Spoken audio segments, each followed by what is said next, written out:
ये विरोधाभास है कि वो पैरामिलिट्री फोर्स होते हुए मिलिट्री के कामों को भी करती है। और एक और विरोधाभास ये है कि बाकी जितनी पैरामिलिट्री फोर्सेस हैं वो होम मिनिस्ट्री के अंतर्गत हैं, गृह मंत्रालय के। लेकिन असम राइफल पर ध्यान से समझिएगा, एडमिनिस्ट्रेटिव कंट्रोल जो है वो तो भले ही होम मिनिस्ट्री का हो, लेकिन रियल कंट्रोल जो है वो डिफेंस मिनिस्ट्री का है। यानी असम राइफल्स को लेकर होम मिनिस्ट्री और डिफेंस मिनिस्ट्री के बीच हमेशा एक क्या कहेंगे विरोधाभास चलता रहता है। असम राइफल्स के जवानों में, अधिकारियों में भी ये है कि हम सेना की तरह हमें कार्य करवाया जाता है, लेकिन हमारे वेतन भत्ते, सेवा शर्तों में सेना की स्थितियां नहीं हैं। तो असम राइफल्स को लेकर सेना और अर्धसैन्य बल का विवाद दिखता है, होम मिनिस्ट्री, डिफेंस मिनिस्ट्री का विवाद दिखता है। इस बात को आपको ध्यान में रखना है। असम राइफल बर्मा सीमा पर सीमाओं की सुरक्षा के लिए तैनात है, लेकिन हाल ही में होम मिनिस्ट्री के अंतर्गत यह निर्णय लिया गया था कि होम मिनिस्ट्री ये लगातार प्रयास कर रही थी कि इस सीमा की सुरक्षा का जिम्मेदारी हमको दे दी जाए। एक्चुअली भारत सहित हर देश में ये व्यवस्था होती है कि शांति काल में सुरक्षा सेना नहीं करेगी या सेना सदस्य संगठन नहीं करेगा, अर्धसैन्य बल करेगा। और इसलिए भारत की हर सीमा पर आप देखेंगे पैरामिलिट्री फोर्सेस की एजेंसीज हैं, लेकिन असम राइफल्स जो मोर और लेस सेना की तरह रिकॉग्नाइज की जाती है या डिफेंस मिनिस्ट्री के अंतर्गत काम करती है, उसके द्वारा जब सीमा की सुरक्षा की जाती है तो होम मिनिस्ट्री उससे बहुत खुश नहीं है। और हाल ही में होम मिनिस्ट्री ने एक एडवाइजरी भी जारी की थी कि अब जल्द ही असम राइफल्स की बटालियन को हटाकर हम यहाँ पर बीएसएफ की बटालियन तैनात करेंगे, ताकि पूर्ण नियंत्रण जो बर्मा सीमा का है वो होम मिनिस्ट्री के हाथ में आ जाए। हालांकि ये निर्णय अभी तक क्रियान्वित नहीं हुआ है, ये आपको ध्यान में रखना है। किसके बारे में? बर्मा सीमा के बारे में। तो बर्मा सीमा पर अभी भी असम राइफल्स की लगभग 46 बटालियन कार्यरत हैं, जिनमें से 15 आतंकवाद, 31 जो बटालियंस हैं वो आतंकवाद के खिलाफ लड़ाई लड़ रही हैं, क्योंकि यहाँ पर हर राज्य में जो है अलगाववाद है, और 15 बटालियंस के करीब जो है वो सीमा की रक्षा में तैनात है। तो बांग्लादेश कह रहा हूँ, बर्मा के रास्ते भारत की सुरक्षा चुनौतियां कौन कौन सी हो सकती हैं, यदि इन पर चर्चा की जाए और क्यों हो सकती है इन पर चर्चा की जाए, तो दोनों पर पहली बात तो ये है क्यों हो सकती है। इसमें आप सीमाओं की प्रकृति की बात कर लीजिए और इंटरनेशनल रिलेशन की बात कर लीजिए। फिर वही जब साम्यवादी सरकार आती है तो मामला बिगड़ जाता है। दुर्गम सीमाएं हैं, इंफ्रास्ट्रक्चर का अभाव है, सजातीय सीमाएं हैं, कुछ जगहों पर मुक्त क्षेत्र है, आवागमन का क्षेत्र है। इस कारण से यहाँ सीमाओं की सुरक्षा खतरे में पड़ जाती है। ठीक, कैसे खतरे में पड़ जाती है? तो आप बताइए कि यहाँ पर ट्रेनिंग कैंप है, टेरर कैंप है। बर्मा में बहुत सारे नॉर्थ ईस्ट के उग्रवादियों के ट्रेनिंग कैंप है।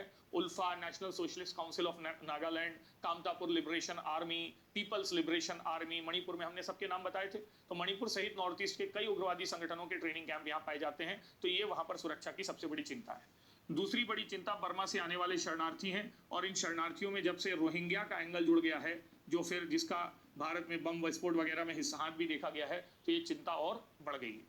तीसरे लेवल पर यहाँ से होने वाली ड्रग ट्रैफिकिंग है, जिसको अलग से उल्लेख करना है। ठीक है, कुछ क्षेत्र हैं, कुछ एरियाज हैं भारत बर्मा सीमा पर, जैसे जोराह रीजन का उल्लेख किया जाता है बार बार, और इस जोराह रीजन में ये देखा गया है कि यहाँ पर ड्रग ट्रैफिकिंग की समस्या, जोराह कह रहा हूँ, मोराह, जोखा वाटर, ये कुछ रीजन हैं जहां पर ड्रग ट्रैफिकिंग के सेंटर या ट्रेड सेंटर बनकर उभर गए हैं। तो ये भी सुरक्षा के लिए बहुत चिंता का विषय है। यहाँ पर फॉरेस्ट स्मगलिंग, वन और वन्य जीवों की तस्करी की समस्या भी सीमाओं पर बहुत गंभीर रूप में दिखाई दे रही है। ह्यूमन ट्रैफिकिंग, आर्म्स ट्रैफिकिंग भी यहाँ पर एक संकट का विषय है।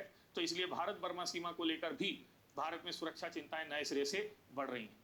तो भारत सरकार द्वारा भारत बर्मा सीमा को सुरक्षित करने के लिए, प्रभावी बनाने के लिए क्या किया गया है? तो आप सबसे पहले तो यही बताइए कि 2015 में सर्जिकल स्ट्राइक करके हमने वहां पर जो आतंकी कैंप थे उनको तबाह करने की कोशिश की। अब आप इसको विकासात्मक, रक्षात्मक, कूटनीतिक जैसे बदलना चाहेंगे, मैं एक साथ बता दे रहा हूँ। 2015 आपने मणिपुर के रास्ते बर्मा जाकर बर्मा क्षेत्र में जो ये थे ट्रेनिंग कैंप्स थे उनको तबाह करने की कोशिश की। दूसरे लेवल पर अभी भारत और बर्मा की सीमा मिलकर ऑपरेशन सनराइज 1 और सनराइज 2 चला रही है, जिसके तहत उत्तर पूर्व के उग्रवादी संगठनों को कमजोर करने की या उनको नष्ट करने की कोशिश की जा रही है। इस प्रयास को बता सकते हैं।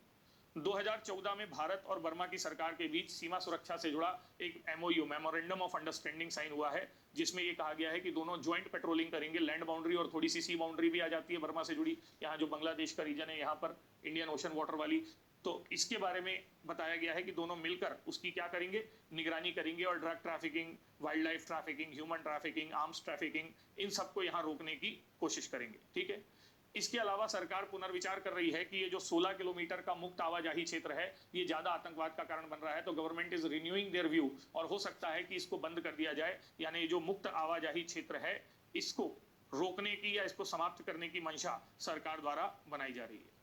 भारत म्यांमार सीमा पर पिलर नंबर 79 से 81 का जो एरिया है, पोस्ट नंबर 79 टू 81, इस एरिया में तारबंदी अभियान शुरू किया गया है। यहाँ बॉर्डर रोड ऑर्गेनाइजेशन की सहायता से जो असम राइफल्स है वो तारबंदी का काम कर रही है। ठीक, इसके अलावा हमने यहाँ 13 इंटीग्रेटेड चेक पोस्ट, यानी वो बिंदु जहां से आवागमन ज्यादा होता है, तो 13 इंटीग्रेटेड चेक पोस्ट का निर्माण किया है।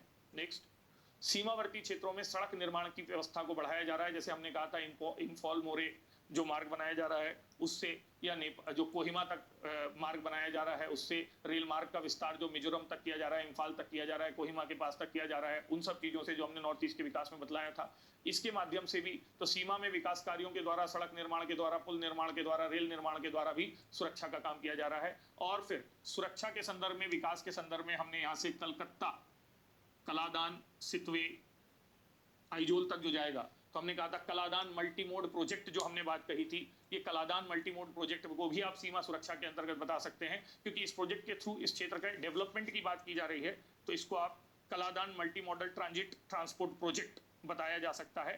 हालांकि ये कहा जा रहा है कि वहाँ के कुछ लोकल लोग इस तरीके के परियोजनाओं का विरोध कर रहे हैं, वहाँ सड़कें बनाई जाए, लेकिन इन तमाम विरोधों को नकारते हुए भारत और बर्मा की सरकार आपस में जुड़कर समाधान करने के लिए प्रयासरत है, और इसीलिए ये सीमा जो है उसकी भविष्य में सुरक्षा सुनिश्चित होगी, ऐसा हम मान सकते हैं।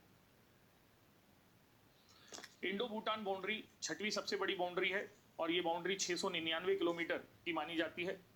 इस 699 किलोमीटर की सीमा में जो भूटान छोटा सा देश है, यहाँ पर सिक्किम है, यहाँ पर वेस्ट बंगाल है, यहाँ पर असम है और यहाँ पर अरुणाचल प्रदेश है, यानी 4 राज्यों के साथ इसकी सीमा है।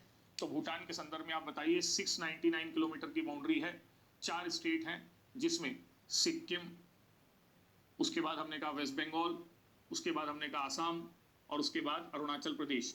इन 4 राज्यों के साथ इसकी सीमा मिलती है।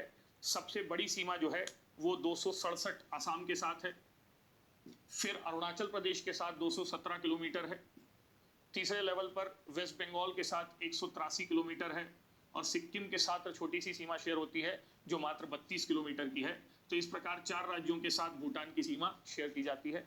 भूटान के साथ हमारी सीमा को पुनः ओपन बाउंड्री की तरह रखा जाता है। भारत भूटान जो मैत्री संधि थी 1949 की, उसके तहत भूटान को भारत संरक्षित राज्य माना गया है और इसके अंतर्गत भूटान की सीमाओं की सुरक्षा की जिम्मेदारी भी भारत की है। तो भारत भूटान सीमा की सुरक्षा हो या भूटान की ओवरऑल सीमा की सुरक्षा हो, या सुरक्षा की जिम्मेदारी भी भारत की है। हालांकि हाल ही में इस समझौते से बाहर आकर भूटान की संप्रभुता को थोड़ा विस्तार दिया गया है, लेकिन फिर भी भारत भूटान बाउंड्री जो ओपन बाउंड्री के तौर पर है, तो ओपन बाउंड्री के तौर पर यहाँ पर वही तस्करी की समस्या और नॉर्थ ईस्ट के उग्रवादियों के आने जाने की समस्या और शरणार्थियों की समस्या, 3 समस्या बताइएगा। एक, शरणार्थी आ जाते हैं, दूसरा तस्करी हो जाती है, तीसरा भूटान के रास्ते उग्रवादियों को पैसेज मिल जाता है छुपने का। इन सारी समस्याओं के चलते सुरक्षा चिंताएं यहाँ पर देखी जा सकती हैं और इन सुरक्षा चिंताओं के समाधान के लिए यहाँ पर नेपाल की तरह SSB 1963 में बना सशस्त्र सीमा बल सुरक्षा के कार्य को करता है। यही नेपाल भूटान रीजन में सिविल एक्शन प्लान को भी लागू करता है, जिसके तहत वहाँ विकास कार्य करके वहाँ की जनता के विश्वास को जीतने की कोशिश की जाती है। वहाँ स्किल डेवलपमेंट, हेल्थ, एजुकेशन का विकास किया जाता है ताकि वहाँ सीमाओं पर असुरक्षा, बेरोजगारी जैसी स्थितियां ना रहें। ठीक, लगभग 132 के करीब बॉर्डर चेक पोस्ट या बॉर्डर आउटपोस्ट यहाँ पर स्थापित किए गए हैं जिसके थ्रू निगरानी की जाती है। इसके अलावा भारत भूटान सीमा पर सामरिक सड़कों का निर्माण करके, सड़क निर्माण को, पुल निर्माण को प्रभावी बनाकर भी हमने सीमाओं की सुरक्षा का कार्य किया है। इतना भारत भूटान के बारे में पर्याप्त है। अंतिम राज्य के रूप में आप अफगानिस्तान की बात करें यदि, तो बता दीजिएगा कि अफगानिस्तान के साथ हमारी सीमा एक सबसे छोटी सीमा मानी जाती है और ये सीमा वास्तव में कभी भारत के नियंत्रण में या भारत के कब्जे में रही नहीं, क्योंकि ये ब्रिटिश भारत के अंतर्गत भारत के पास भले ही रही हो, लेकिन 106 किलोमीटर लंबी ये सीमा डूरंड लाइन का वो बचा हुआ हिस्सा है जो पीओके के हिस्से में भारत से जुड़ा हुआ है। बाकी सारी डूरंड लाइन यहाँ पाकिस्तान और अफगानिस्तान के बीच बन चुकी है।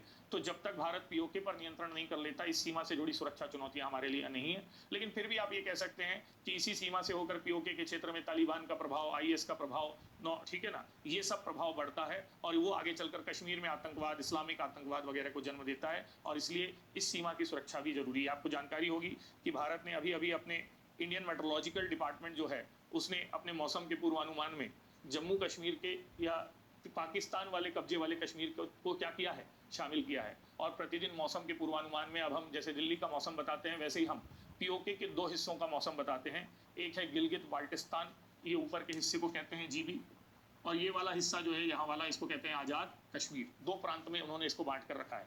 मैंने बताया कि 370 में हमारे इंटीग्रेशन के बाद पाकिस्तान भी अब इन क्षेत्रों को इफेक्ट अनऑक्यूपाइड कश्मीर जो है, इस कश्मीर को भारत किसी भी स्तर पर डिप्लोमेटिक तरीके से, मिलिटरी तरीके से आगे पाने की कोशिश करेगा। तो स्थलीय सीमाओं के अंतर्गत ये राज्यवार केस स्टडी थी, जिसके माध्यम से हमने स्थलीय सीमाओं के प्रबंधन की बात की, सुरक्षा की बात की। स्थलीय सीमाओं को इस तरीके से हम विस्तार से सुरक्षित कर सकते हैं। तो अब हम अगले सत्र में या अगली कक्षा में सीमा प्रबंधन पर या सीमा की सुरक्षा पर दूसरी क्लास करेंगे, जिसके अंतर्गत हम चर्चा करने की कोशिश करेंगे कि जलीय सीमाओं और आकाशीय सीमाओं का नियंत्रण या प्रबंधन कैसे किया जाना चाहिए, अलग क्लास में।